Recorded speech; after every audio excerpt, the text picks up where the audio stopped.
انا مش مصدقه اللي انا شايفاه بعينيا. بقى انت يا حازم تعمل كده؟ ده لو الدنيا بحالها كانت قالت لي ما كنتش هصدق ده ابدا. ده انا ضحيت بسنين كتير من عمري عشان خاطرك انت وعيالك، يبقى ده جزائي في الاخر؟ بلاش تكبري الموضوع. انا ما عملتش غير حقي، ما عملتش حاجه لا عيب ولا حرام. هو اللي انت فاكره انك ولا انت فاكره انك هتسيبيني لوحدي السنين دي كلها وهترجعي تلاقيني بعد النجوم ومستنيكي؟ فوقي يا ماما، وارضي يا ريت بالامر الواقع. انا لا يمكن هقبل بالوضع ده ابدا، وانت كده نهيت كل حاجه ما بينا، وانا هعرف ازاي اخد حقي منك. حق ايه اللي بتتكلمي عليه؟ هو انت ولا بترحمي ولا بتسيبي رحمة ربنا تنزل؟ ده انت انسانة جحدة. واقولك على حاجة، اخبطي دماغك في الحيطة. انا ما يهمنيش اي حاجة تانية. انا سامية، متجوزة وعندي 3 ولاد. حياتي كانت كلها مشاكل، لكن كانت مستقرة نوعا ما. والمشاكل الحقيقية ظهرت بجد لما جالي إعارة تبع شغلي. خليكوا معايا عشان تعرفوا انا حصل لي ايه، ويا ريت تفيدوني وتقولوا لي اتصرف ازاي. يا بنتي، انا ايه اللي هيخليني اسافر بس واسيب جوزي والولاد؟ اسيبهم لمين؟ ده حازم ما بيعرفش يعمل كوباية شاي حتى، يعني الولاد هيتبهدلوا مني. ردت عليها هدى صاحبتها وقالت لها: ما تبقيش عبيطة، دي فرصة ما تتعوضش. وبعدين يا ستي يستحملوا سنة زي ما يكون، وبعد كده بقي خديهم معاكي هناك، وجوزك يبقى يشوف شغل هناك بشهادته. هو يعني هيغلب؟ دي فرصة جاتلك تحسني بيها مستواكي، ما تضيعيش من ايدك الفرصة دي وتبقي عبيطة. والله انا مش عارفة اقولك ايه يا هدى، وعارفة ان عندك حق، لكن الظروف ما تسمحش. بس اقولك على حاجة، انا هاخد رأي حازم، مع اني متأكدة ان هو هيرفض. انا كمان رافضة المبدأ، لكن هقوله عشان ابقى متأكدة ان قراري صح مش اكتر. والله انت عبيطة تضيعي فرصة زي دي من ايدك عشان خاطر جوزك وولادك، وبكرة ولادك يكبروا ويشوفوا حياتهم، وجوزك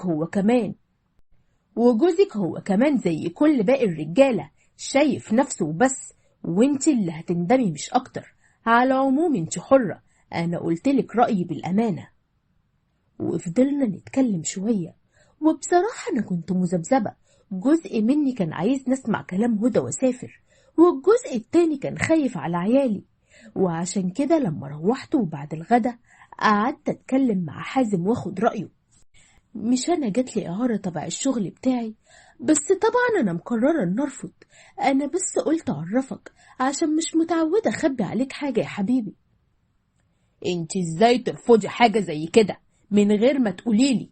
بقى تجيلك اعارة وترفضيها؟ انت اتجننتي ولا حصل في دماغك حاجة؟ ازاي تعملي كده من نفسك؟ مش المفروض ترجعيلي الاول؟ بالراحة بس يا حازم، انت بتزعق ليه؟ انا ما قلتلكش ان انا رفضتها، انا بقولك بفكر ارفضها. هسيبك واسيب الولاد هنا لمين؟ انت مش هتعرف يا حبيبي تهتم بيهم، وانا مش هضحي بولادي عشان شوية فلوس. خضتيني. انا فكرتك رفضتيها، وعلى فكرة انت تفكيرك غلط جدا.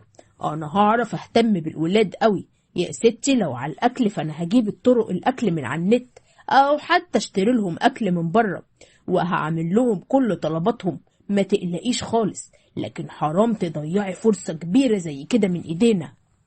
يعني ازاي اسافر ويبقى كل واحد فينا في مكان؟ ما هو لو هينفع تسافر معايا كان الموضوع اتحل، لكن انا قلبي مش جايبني اسيبك انت والولاد هنا. بصي تعالي نفكر فيها بعقل.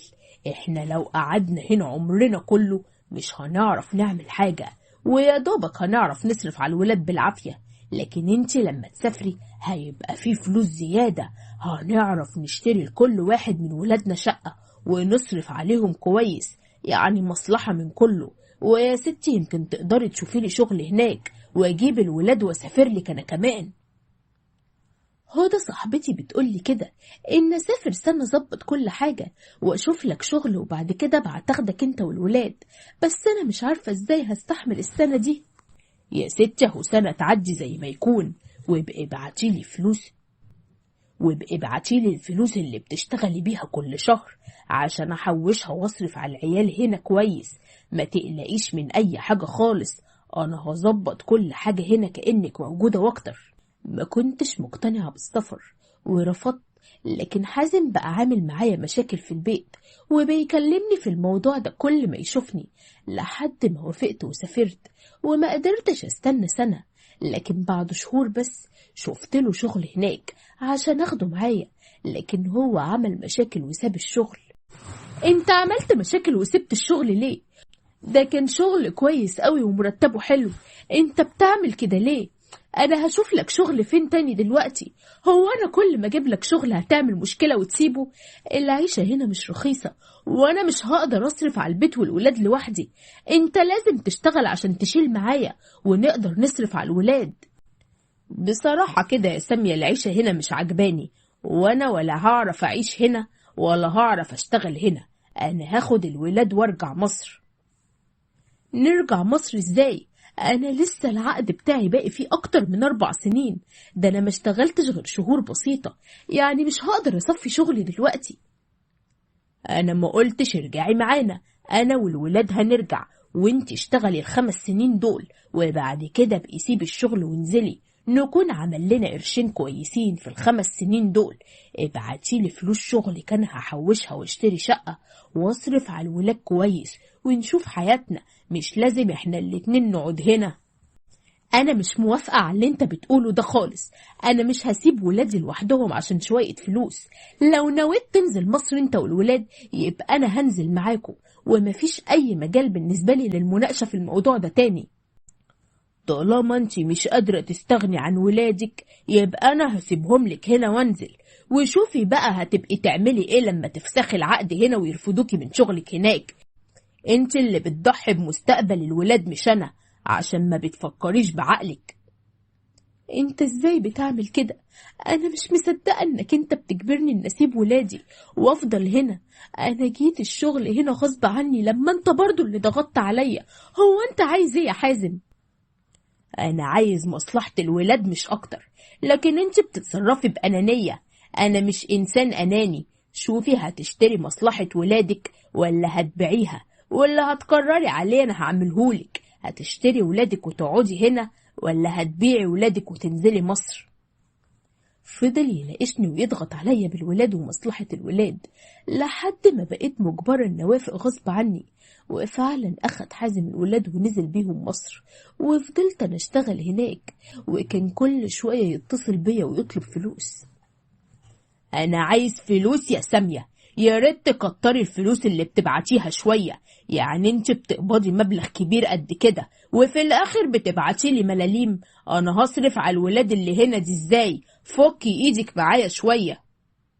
أنا ببعت لك المبلغ اللي يكفي العيال وأكتر، وبعدين فلوسك انت بتروح فين لما انت بقيت مخليني شايلة كل حاجة؟ حرام عليك، هو انت مفكرني بلاقي الفلوس هنا على الشجرة؟ ده انا بيطلع عيني عشان اعملها. يا شيخ اتقي الله بقى. مش كفاية ان انا شغال هنا للعيال ام واب في نفس الوقت؟ ده انا بشوف كل طلباتهم وشغل البيت وشايل كل حاجة، وكمان مش عاجبك؟ انا بقولك ايه، ابعتي خديهم عندك لو مش هتبعتي فلوس كويسة. انت المفروض عليك تسيبي مصاريفك وبس وتبعتي لي مرتبك كله، وانا هنا اللي اصرف الدنيا عشان انا الراجل، وانا اللي المفروض ابقى ماسك الفلوس. مفيش فلوس غير اللي انا ببعتها لك.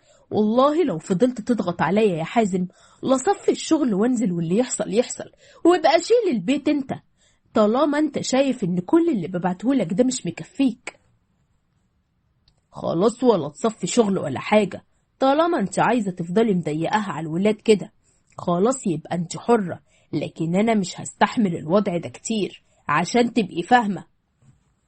كلامنا انا وحازم كان كله على الفلوس، ورغم المبلغ الكبير اللي كنت ببعته إلا إني لما كلمت الولاد عرفت إن هم مش في مدارس خاصة زي ما كان مفهمني، وإنهم في المدارس الحكومية زي ما هم، ولا بيخدمهم ولا بيعمل لهم أي حاجة، وسايبهم هم اللي بيخدموا نفسهم. وكمان عرفت إن هو ساب الشغل رغم إني كنت خايفة على الولاد، بس قررت أواجهه بكل اللي أنا عرفته. يعني بتكذب عليا كل الفترة دي وانا مفكرة انك شايف مصلحة العيال، وانت سايبهم في المدارس الحكومة ومفهمني ان هم في مدارس خاصة وبتاخد مني المبلغ ده كله، وكمان سبت شغلك. انت ممكن تفهمني انت بتعمل كده ليه اصلا؟ وكنت عايزة اهتم بالولاد ازاي وانا في الشغل؟ ما انا كان لازم اقدم استقالتي عشان اقعد اشيل مسؤولياتك اللي انت اتخليتي عنها وسافرتي، والولاد كانوا لازم يفضلوا في المدارس الحكومية. ما هو انت مش عايزة تزوديني في الفلوس، والعيشة غالية. انت مش مجربة العيشة هنا بقت عاملة ازاي وغليت ازاي بعد سفرك. انت لو موجودة ما كنتيش هتعرفي تدبري نفسك بالمبلغ اللي انت بتبعتيه ده ابدا. يعني ايه قدمت استقالتك؟ يعني انت قررت انك تسيبني انا اللي شايله الموضوع كله؟ وازاي تتهمني اني اتخليت عن مسؤولياتي في الولاد؟ انا ما كنتش عايزه اسافر وانت اللي اجبرتني على كده. انا هصفي العقد بتاعي وانزل اشوف مصلحه ولادي بنفسي. انت حره، بس اعملي حسابك اني مش هطلع اشتغل. تشوفي هتصرفي على البيت منين، لان انا خدت على الراحه خلاص. ايه اللي يخليني انزل اشتغل واتبهدل؟ طالما انت ما فكرتيش غير في نفسك يبقى انزلي شيلي كله بقى. لهجته ما كانتش عجباني، كان بيتكلم بجرأة غريبة. عشان كده قررت ان ما اصفيش شغلي، لكن انزل فجأة اجازة منها اطمن على الولاد واشوف في ايه بالظبط. ولما نزلت اتفاجئت بست غريبة موجودة في البيت عندي وقاعدة في البيت عندي، وعفش البيت كله متغير، وكمان الهانم لابسة دهب قد كده. مين اللي قاعدة دي يا حازم؟ انت ازاي تدخل واحدة غريبة هنا البيت ومقعدها بهدوم البيت مع ولادي عادي كده؟ بقى انا طلعان عيني في الشغل عشان مستقبل الولاد، وانت هنا بتخني بكل بساطة. احترمي نفسك واتلمي. هي مين دي اللي بيخونك معاها؟ هو انت مفكرة ايه ان انا واحدة من الشارع ولا ايه؟ انا يا حبيبتي هنا مراته زيك، ويمكن اكتر منك كمان، لان انا هنا ست البيت وانتي هنا اللي ضيفة، فتتكلمي معايا بأدب. مراته ازاي يعني؟ ازاي يعني مراتك؟ هو انت كنت بتقنعني ان اسافر عشان مستقبل الولاد، وانت هنا بتاخد فلوسي وتعبي تصرفها على السنيورة بتاعتك؟ انت بتفكر ازاي؟ انت ازاي تعمل كده فيا؟ انا راجل ومن حق اتجوز واحدة واتنين وتلاتة واربعة، الشرع بيقول كده. وبعدين انتي سايباني هناك، كنت مفكراني هقعد الفترة دي كلها من غير ستات، ولا كنت عايزاني اعمل حاجة حرام وادخل جهنم عشان خاطرك؟ طب ما بتصرفش عليها من فلوسك انت ليه؟ يعني انت متجوز ومقعدها وجايب لها دهب وعفش جديد من فلوس انا؟ انت في حاجة في دماغك ولا اتجننت؟ عشان كده كنت عمال تقولي ازود لك الفلوس عشان تعرف تدلع الهانم بتاعتك من جيبي. مش هو ده اللي انت كنت عايزه؟ لا يا حبيبتي، مش هو ده اللي كان عايزه. احنا كنا عايزين نشتري شقة تمليك، بدل ما انتي سايبانا قاعدين في الإيجار كده ومتبهدلين كمان. هيحصل ايه يعني لما تزودي الفلوس؟ ما انتي على قلبك فلوس قد كده، بقالك 3 سنين وانتي في إعارة برا، يعني زمانك عملتي فلوس بالكوم. فكي من على قلبك شوية، ما تبقيش بخيلة. لا يا حبيبتي خلاص، الحنفية قفلت. أنا هاخد ولادي معايا وأنا مسافرة، ومفيش ولا جنيه بعد كده. وانت روح يا حازم، حسبي الله ونعم الوكيل فيك. أنا مش مسامحاك ولا دنيا ولا آخرة، وأنا مش هسيبك تاخدي ولادي وتسافري بيهم. أنا الأب، وعشان يسافروا معاكي لازم أوافق، وأنا مش هوافق على الموضوع ده أبدا. وهسيبهم يضيع مستقبلهم ومستقبلك انت كمان.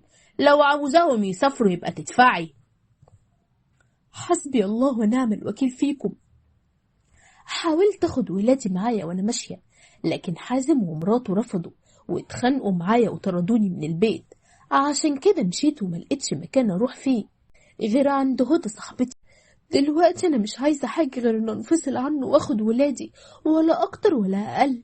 بس للأسف قال لي انه مش هيوافق لي على سفرهم حتى لو اخدتهم. انا مش عارفة اتصرف ازاي. الموضوع ده لازم يتاخد بالحيلة وبالذكاء. أنا عايزاكي تحاولي توصلي له إنك بتحبيه وشارياه، وإن معاكي فلوس كتير عشان تطمعيه وتخليه يوافقلك على كل حاجة، وبعد كده تتطلقي. فكري بعقلك وبلاش قلبك يا سامية. هو اليومين دول بيخلي الولاد يكلموني كتير قوي، وانا واثقة انه بيبقى قاعد جنبهم، ومش بعيد يكون بيبقى سامع كل حاجة كمان. يبقى كده انت عرفتي ايه الحل الوحيد، انك تتكلمي مع الولاد وهو هيسمع. طالما بيفكر في الفلوس يبقى هيطمع، وهو دلوقتي مش شغال، ومراته اللي معاه دي مش هتسيبه. لما تعرف ان هو مش هيعرف يصرف عليها اكيد هتتخانق معاه وتبقى عايزة تتطلق وتسيبه. فكرت في كلام هدى ولقيته صح، وفعلا وانا بتكلم مع ابني كان صوت ابني خايف كأن في حد جنبه مخوفه، فعرفت ان اكيد باباه ومراته اللي جنبه، وابتديت انفذ الخطة. والله يا حبيبي أنا بحب باباك ومش عايزة أتطلق منه، لكن مش هقدر أعيش معاه طول ما الست دي على ذمته. ده أنا من كتر حبي فيك كنت نازلة مخصوص عشان ناوية أشتري بيت كامل، وكنت هكتبه باسمه كمان، وهحط باقي الفلوس باسمه في البنك، لكن ألاقيه متجوز عليا. أنا ما كنتش هستحمل أبدا، أنا قلبي مولع من الحكاية دي. طب يا ماما ارجعي لبابا وارجي وخلاص، عشان خاطرنا احنا مش عايزين حضرتك تسيبينا تاني. يا حبيبي أنا مستعدة أرجعله لو هو طلق مراته اللي معاه دي، لكن أنا مش هقبل أبدا إن أبقى موجودة على ذمته واحدة تانية. معلش يا حبيبي، لو أنا هضحي علشانكم يبقى هو كمان لازم يضحي. اتكلمت مع ابني شوية وبعد كده قفلت التليفون، واللي أنا عايزاه حصل. لقيت حازم بيتصل عليا وبيتحايل عليا إن احنا نتقابل، وخرجت وقابلته فعلا وقعدنا نتكلم سوا. عايز مني ايه يا حازم؟ انت مش بعتني ورحت اتجوزت عليا واخدت فلوسي ودلعت بيها واحدة تانية؟ يبقى خلاص شوف حياتك، وانا كمان هتطلق واشوف حياتي. أنا بحبك ومش هستحمل تكوني مش مراتي، أنا لازم أحل المشكلة اللي ما بيننا دي. أنا جاي النهاردة عشان أشوف إيه اللي يرضيكي وأعمله. اللي يرضيني إنك تطلق الست اللي على ذمتك دي، ومش كده وبس، كل الذهب اللي انت جبتهولها من فلوسي تاخده منها، وتمضيلي على ورق إنك موافق إن ولادي يسافروا معايا، لاني مش هسيبك هنا. انا هاخدك انت والولاد معايا بره، وانا متكفلة بكل حاجة. يا حبيبتي كل اللي انت بتقوليه ده سهل، لكن عايزانا ازاي نعيش بره واحنا ملناش بيت ملك هنا؟ يعني انا ده كل اللي كان مخليني اعيش هنا، وانا صعبان عليا ان ما يبقاش ليا بيت ملك في بلدي. أول ما تطلقها وعدك إن هشتري لك عمارة كاملة باسمك، وتقدر تنقي العمارة اللي انت عايزها. أنا معايا مبلغ كبير قوي، وأنا كنت نصلة أصلا عشان اشتريها لك، لكن اتصدمت لما لقيتك متجوز عليا. بس لو انت ناوي تصلح الغلطة دي فأنا هعتبر إن مفيش حاجة حصلت، وهشتري لك العمارة قبل ما نسافر بعد ما تطلقها على طول. احنا نشتري العمارة الأول وبعد كده ابقى طلقها، عشان يعني المواضيع دي بتاخد وقت كده وانت عارفة اللي فيها. لا طبعا، أنا واثقة إني هشتري لك العمارة عشان خاطر ولادي على الأقل، وعشان كمان بحبك. لكن أنت ممكن أول ما اشتري لك العمارة تقولي مش هطلقها، هبقى أنا استفدت إيه بقى؟ فكر في الموضوع ورد عليا، لأن أنا كنت ناوية أقطع أجازتي وأسافر، لكن لو أنت وافقت فأنا هأجل سفري شوية لحد ما نخلص موضوع العمارة والطلاق. وسبت حازم ومشيت، وهو طبعا راح كلمها. انت واثق فيها قوي كده ليه؟ ما يمكن تكون بتكذب عليك، وبكل بساطة كده جاي تقولي انك عايز تطلقني عشان تراضيها؟ هو انت مجنون يا راجل انت ولا ايه؟ انت بدل ما تقولي انك شتمتها كمان عايز تاخد دهبي؟ ده انت اتجننت خالص، انت فاكرني زيها ولا ايه؟ يا حبيبتي أنا هطلقك بشكل مؤقت، أنا هاخد الذهب ومش هطلقك بجد. أنا هكدب عليها وأقول لها إني طلقتك، وهي لما تشوف معايا الذهب هتفكر إن الموضوع بجد، وأول ما تشتري لي العمارة وتكتبها لي باسمي هاخد منها الذهب وأطلقها وأسيبها تمشي. طب انت ليه واثق قوي كده؟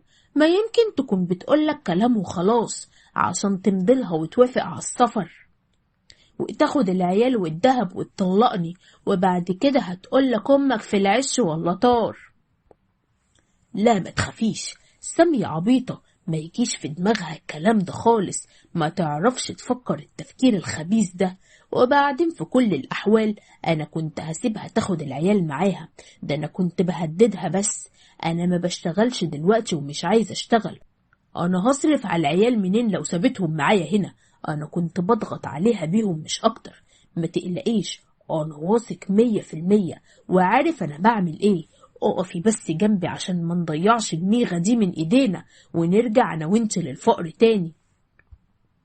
فضل وراها لحد ما اقنعها واخد الذهب واداهولي، وانا رجعت معاه البيت تاني يوم، وكان فرحان جدا لما السمسار كلمه وقال له ان لقى عمارة حلوة، وانا بقيت مشجعاه ومطمعاه اكتر.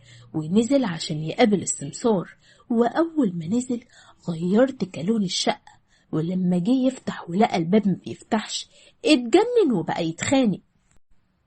افتحي الباب يا سامية، انت قافلة الباب ليه؟ هو الباب ما بيفتحش ليه؟ انت هتفتحي ولا كسر الباب على دماغك؟ الباب ده هيتكسر على دماغك انت، ولو فكرت تعمل اي حاجة انا هبلغ عنك البوليس. اللي انت ما تعرفوش يا حبيبي ان انا رافعه عليك قضية خلع اصلا، وكل اللي عملته ده كان لعبة مش اكتر عشان اعرف اخد منك الذهب بتاعي واعرف اخد منك عيالي، وخلاص انا اخدت منك كل حقي. ودلوقتي اللي انت عايزه اعمله، انت ما تلزمنيش، تقدر تروح ترجع السنيورة اللي انت كنت متجوزها بفلوسي. وانت مفكرة ان انا هسيب الموضوع يعدي بسهولة كده بعد ما كذبتي عليا وضيعتي كل حاجة؟ ده انا مش هخليكي تتهني يوم واحد، وهتشوفي انا هعرف اخد حقي منك ولا لأ.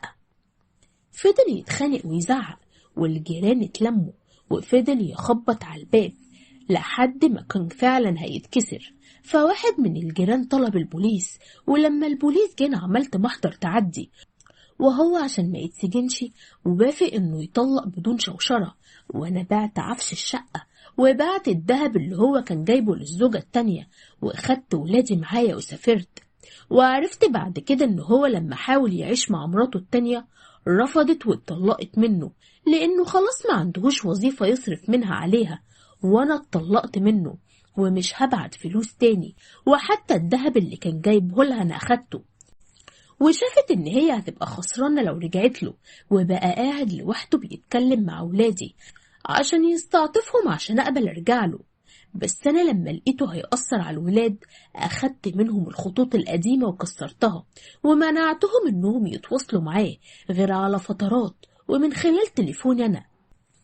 الخيانة صعبة وليها وجوه كتير قوي، في اللي بيخون العشرة، وفي اللي بيخون الكلمة، وفي اللي بيخون الثقة، وكل أنواع الخيانة بتوجع، وخصوصا لما الخيانة تيجي من أقرب إنسان المفروض إن هو اللي يحميكي، فجأة تلاقيه هو اللي بيبيعك وبيغدر بيكي. ربنا يهدي الجميع. وبكده تبقى انتهت قصتنا. وبالنسبة للناس اللي متابعينا من زمان، ما تنسوش تقولوا لنا رأيكم في التعليقات، والناس اللي أول مرة تتابعنا ما تنسوش تشتركوا في القناة وتفعلوا زر الجرس عشان يوصل لكم كل جديد. يا رب دايما أشوفكم بخير. كلنا بندور على حاجة واحدة بس، إننا نبقى سعداء.